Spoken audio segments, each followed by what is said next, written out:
Hey guys, welcome back. So நேத்து நம்ம Motorola One Fusion Plus உடைய unboxing and review video போட்டிருந்தோம். அது இன்னும் பார்க்காதவங்க கீழே டிஸ்கிரிப்ஷன்ல லிங்க் இருக்கும், அதை கிளிக் பண்ணி போய் பாருங்க. அண்ட் மேலே ஐ பட்டனையும் கொடுக்குறேன், செக் பண்ணியும் பாருங்க.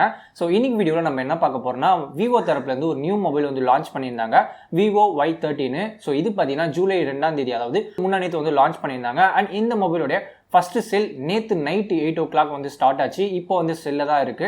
இந்த மொபைலை பற்றி செப்பரேட்டாக வீடியோ போடுற அளவுக்கு இது வந்து ஒர்த்து கிடையாது தான். பட் இருந்தாலுமே இந்த வீடியோ நான் எதுக்காக மேக் பண்ணுறேன்னா, இந்த மொபைல்லாம் வந்து காசு கொடுத்து வாங்கி வேஸ்ட் பண்ணாதீங்கன்னு சொல்கிறதுக்காக தான். ஸோ அப்படி என்ன இந்த மொபைலில் கொடுத்து வச்சிருக்காங்க அப்படின்றத பற்றி இந்த வீடியோவில் டீட்டெயிலாக வந்து பார்க்கலாம். அதுக்கு முன்னாடி நம்ம சேனலுக்கு நீங்கள் புதுசாக இருந்தீங்கன்னா கீழே ரெட் கலர் சப்ஸ்கிரைப் பண்ண இருக்கும், அதை கிளிக் பண்ணிவிட்டு சப்ஸ்கிரைப் பண்ணி டெய்லியும் போடுற வீடியோஸை பார்த்து சப்போர்ட் பண்ணுங்கள். நீங்கள் சப்போர்ட் பண்ண தான் நான் யூஸ்ஃபுல்லான வீடியோஸ்லாம் உங்களுக்கு கொடுக்க முடியும். ப்ளஸ் அந்த பெல் ஐக்கானை நீங்கள் சேர்த்து ப்ரெஸ் பண்ண வேண்டியதுன்னா நம்ம சேனலில் புதுசாக வீடியோஸ் போகிறப்போ உங்களுக்கு நோட்டிஃபிகேஷனாக வரும். ஸோ வாங்க வீடியோக்குள்ளே போகலாம்.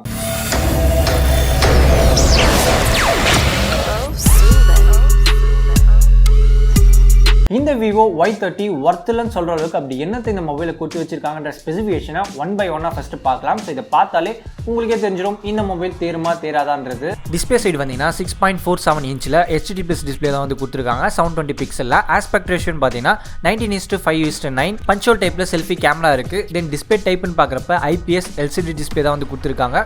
பிக்சல் டென்சிட்டின்னு பார்த்தீங்கன்னா 266 பிக்சல் per inch. ரெஃப்ரெஷ் ரேட்னு பார்த்தீங்கன்னா 60 Hz தான். கார்னிங் கொரில்லா ப்ரொடெக்ஷன் இருக்கா இல்லையான்னு அவங்க இன்னும் மென்ஷன் பண்ணல. ப்ராசஸர் சைடு வந்தீங்கன்னா MediaTek Helio P35 வந்து கொடுத்துருக்காங்க. இது ஆக்டோகோர் ப்ராசஸர். ஹையஸ்ட் கிளாக் ஸ்பீடுன்னு பார்த்தீங்கன்னா 2.3 GHz. ப்ராசஸருடைய சைஸ்ன்னு பார்த்தீங்கன்னா 12 nanometerல பில்ட் பண்ணுது. GPU பார்த்தீங்கன்னா பவர் VR GE8320 அப்படின்ற ஒரு GPU வந்து கொடுத்துருக்காங்க. பேக் சைடில் குவாட் கேமரா செட்டப் வந்து கொடுத்துருக்காங்க. 13 மெகா பிக்சல் ஒரு பிரைமரி சென்சார், 8 மெகா பிக்சல் ஒரு அல்ட்ரா வைடுக்கான ஒரு சென்சார், 2 மெகா பிக்சல் ஒரு மேக்ரோ சென்சார், தென் 2 மெகா பிக்சல் ஒரு டெப்த் சென்சிங் வந்து கொடுத்துருக்காங்க. ஃப்ரண்ட் சைடுன்னு வரப்போ ஒரு சிங்கிள் கேமரா செட்டப்ல 8 மெகா பிக்சல் வந்து கொடுத்துருக்காங்க. பேட்டரி அண்ட் ஃபிங்கர் பிரிண்ட்னு வரப்போ 5000 mAh வந்து பேட்டரி கொடுத்துருக்காங்க. இது குயிக் சார்ஜிங் சப்போர்ட் இருக்கு. 10 வாட் அடாப்டர் பாக்ஸ்லயே வந்துரும். USB டைப்னு பார்த்தீங்கன்னா டைப் C தான். ஃபிங்கர் பிரிண்ட் ஸ்கேனர் பேக் சைடுல செப்பரேட்டாவே கொடுத்துருக்காங்க. இந்த மொபைல் ஜூலை 2 தான் வந்து லான்ச் ஆனது, அதாவது ஒரு 2 நாளுக்கு முன்னாடி தான் லான்ச் ஆனது. அண்ட் ஃபர்ஸ்ட் சேல் பார்த்தீங்கன்னா ஜூலை 3, அதாவது நேத்து நைட் 8 o'clock தான் வந்து ஃபர்ஸ்ட் சேலே ஸ்டார்ட் ஆச்சு. இதோட பிரைசிங் வரப்ப base variant 4GB and 128GB பார்த்தீங்கன்னா 14,990 ரூபீஸ்க்கு வந்து ஃபிளிப்கார்ட்ல இப்போ செல் ஆயிட்டு இருக்கு. ஸ்பெசிஃபிகேஷன் ஒன் பை ஒன்னா பார்த்துருப்பீங்க. இப்பவே உங்களுக்கு ஐடியா கிடைச்சிருக்கும் நான் ஏன் இந்த மொபைல் ஒர்த் இல்லைன்னு சொல்றேன்னு சொல்லிட்டு. ஸோ இந்த மொபைல் 15,000 வந்து ஃபிளிப்கார்ட்ல செல் பண்ணிட்டு இருக்காங்க. இந்த 15,000 ரூபாய்க்கு இந்த மொபைல்ல ஒர்த்துன்னு சொல்லிக்க எதுவுமே இல்லை. டிஸ்பிளேன்னு பார்க்குறப்ப 6.4 இன்ச்சில் IPS LCD டிஸ்பிளே தான் வந்து கொடுத்துருக்காங்க. இது ஓகே தான், பட் இருந்தாலும் இது HD+ டிஸ்பிளே தான், ஃபுல் HD+ டிஸ்பிளே வந்து கொடுக்கல. ஸோ 720 பிக்சல் உள்ள ஒரு HD+ டிஸ்பிளே தான் வந்து கொடுத்துருக்காங்க.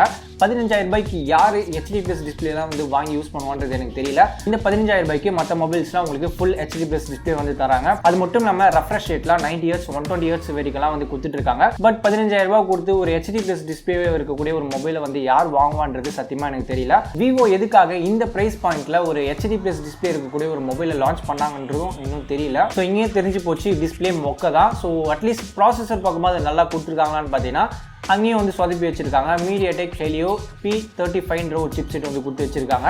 இந்த சிப்செட்டை பார்த்து இது ஒரு நல்ல சிப்செட்டாக இருக்கும், கேமிங்ல நல்லா விளாடலாம் போல இருக்கு அப்படின்லாம் வந்து திங்க் பண்ணாதீங்க. ஸோ இந்த MediaTek P35 சிப்செட் வந்து எது கூட கம்பேர் பண்ணலான்னு பார்த்தீங்கன்னா ஸ்னாப்டிராகனோட இந்த ஸ்னாப்டிராகன் 625 630 இந்த மாதிரி சிப்செட்லாம் இருக்குல்ல, ஒரு பழைய சிப்செட்லாம், அந்த சிப்செட் கூட வந்து கம்பேர் பண்ணலாம். அதுக்கு ஓரளவுக்கு வந்து காம்படிட் பண்ணோம். இப்போ இருக்கக்கூடிய ஸ்னாப்டிராகன் 665 சிப்செட் கிட்ட கூட வந்து இந்த P35 நெருங்காது. இதில் இருக்க ப்ராசஸர் MediaTek P35 அதையும் வந்து ஸ்னாப்டிராகன் 665 வந்து பெஞ்ச்மார்க் எடுத்து கம்பேர் பண்ணி பார்த்தீங்கன்னா கிட்ட கூட நெருங்காது. ஸோ பார்த்துட்டு இருக்கீங்க, உங்களுக்கே தெரியும். Day to day usage, gaming, battery life, so எல்லாத்துக்குமே எப்படி பர்ஃபார்ம் பண்ணி இருக்குன்றது நீங்களே பார்த்துட்டு இருக்கீங்க சார்ட்ல. பர்ஃபார்மன்ஸ் வைஸ் ஒரு மொக்கையான ப்ராசஸர் தான் வந்து கொடுத்து வச்சிருக்காங்க. சேம் இதே சிப்செட், அதாவது MediaTek Helio P35 chipset Moto G8 இப்போ லேட்டஸ்டா வந்து லான்ச் பண்ணியிருந்தாங்க. அந்த மொபைல்லையும் இதே சிப்செட் தான் வந்து கொடுத்துருக்காங்க. பட் அந்த Moto G8 உடைய பிரைஸ்ன்னு பார்த்தீங்கன்னா வெறும் 8,500 தான் வந்து செல் ஆயிட்டு இருக்கு.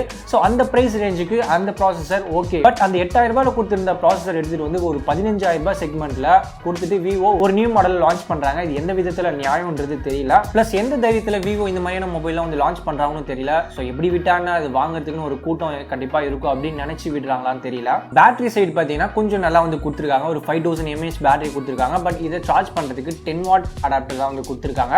ஸோ ஒரு ஹியூஜ் பேட்டரி கொடுத்துட்டு ஃபாஸ்ட் சார்ஜிங்கில் 10 வாட் அடாப்டர் தான் வந்து கொடுத்துருக்காங்க. ஓகே, இது கூட வந்து பொறுத்துக்கலாம். ப்ளஸ் அப்படியே ரேம்னு வரப்போ 4GB ரேம் வந்து கொடுக்குறாங்க. மெமரி சைடு கொஞ்சம் அதிகமாகவே கொடுக்குறாங்க.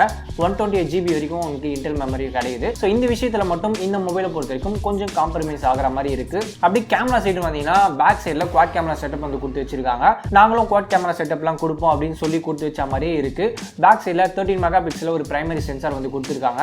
இது பிக்சல் பைண்டிங் சென்சார் கிடையாது, நார்மல் சென்சார் தான். இந்த 15,000 பட்ஜெட் ரேஞ்சுக்கு மற்ற மொபைல்ஸ் எல்லாத்துலையுமே 12 மெகா பிக்சலில் பிக்சல் பைண்டிங் பண்ணி 48 மெகா பிக்சல் இல்லை 64 மெகா பிக்சல் வரைக்குமே கொடுத்துட்டு இருக்காங்க. பட் இவங்க பிக்சல் பைண்டிங் சென்சார் இல்லாமல் ஒரு நார்மல் சென்சார் 13 மெகா பிக்சல் வந்து கொடுத்து வச்சிருக்காங்க. ப்ளஸ் அல்ட்ரா வைடுக்கு ஒரு 8 மெகா பிக்சல் கொடுத்து வச்சிருக்காங்க. ப்ளஸ் மேக்ரோக்கும் டெப்த் சென்சிங்கும் 2 மெகா பிக்சல் கொடுத்துருக்காங்க. அப்படியே ஃப்ரண்ட் சைடுன்னு வரப்ப பன்சோல் டைப்ல 8 மெகா பிக்சல் ஒரு செல்ஃபி ஷூட்டர் வந்து கொடுத்து வச்சிருக்காங்க. ஸோ கேமராவோட ஸ்பெசிஃபிகேஷன் வச்சு பார்க்குறப்ப இந்த 15,000க்கு இந்த ஸ்பெசிஃபிகேஷன் ஒர்த்து கிடையாது. இந்த பிரைஸ் செக்மெண்ட்ல மார்க்கெட்ல இருக்க மற்ற மொபைல்ஸ் கூட கம்பேர் பண்ணி பார்த்தாலே உங்களுக்கே தெரியும். ப்ளஸ் இந்த பிரைஸ் செக்மெண்ட்ல இந்த பிரைஸோட கம்மியாவே விவோல நிறைய மாடல்ஸ்லாம் நல்லதா இருக்கு. எக்ஸாம்பிளுக்கு விவோ U10. ஸோ இதெல்லாம் பார்த்தீங்கன்னா வந்த புதுசுல 10,500 ருபீஸ்க்கு தான் செல் ஆயிட்டு இருந்தது. இப்போ GST கால கொஞ்சம் பிரைஸ் வந்து இன்க்ரீஸ் ஆயிருக்கு. இப்போ வந்து 12,000 வந்து செல் ஆயிட்டு இருக்கு. ஸோ இந்த மொபைல ஸ்னாப்டிராகன் 665 வந்து கொடுத்துருப்பாங்க. நல்ல ஒரு சிப்செட், ஸ்பெசிஃபிகேஷன் ஓவரால் நல்லாவே இருக்கும். ஸோ இந்த மாடல்லாம் தாராளமாக வாங்கலாம். ப்ளஸ் அண்டர் 15-16,000லேயே உங்களுக்கு விவோ Z1X இருக்கு, Z1 Pro இருக்கு. ஸோ இந்த மாதிரியான மொபைல்ஸ்லாம் கேமிங்லாம் நல்லா தாறுமாறாக இருக்கும். அந்த மாதிரியான மாடல்ஸ் வந்து சூஸ் பண்ணலாம். ஸோ அதனால முடிஞ்ச அளவுக்கு விவோல இந்த Y சீரிஸை வந்து அவாய்ட் பண்ணிங்க. ஓவராலா இந்த மொபைல் இந்த பிரைஸ் ரேஞ்சுக்கு ஒரு ஒர்த்தே இல்லாத ஒரு மொபைல் தான். ஸோ யாரும் இந்த மொபைலை வாங்கி காசை வந்து வேஸ்ட் பண்ணாதீங்க. ஸோ அதுக்காக தான் இந்த வீடியோ நான் செப்பரேட்டாகவே மேக் பண்ணுறேன். ஒரு 3 விஷயத்தில் மட்டும்தான் இந்த மொபைலில் கொஞ்சம் காம்ப்ரமைஸ் ஆகலாம். என்னென்னு பார்த்தீங்கன்னா battery life. So 5000 mAh huge battery வந்து கொடுத்துருக்காங்க. ப்ளஸ் இன்டர்னல் மெமரி கொஞ்சம் நல்லாவே கொடுத்துருக்காங்க. மூணாவது விஷயம் பார்த்தீங்கன்னா இந்த மொபைலுடைய சர்வ் வேல்யூ கம்மியாக இருக்குது. அதாவது அதிகபட்சமாகவே 1 தான் வந்து கொடுத்துருக்காங்க.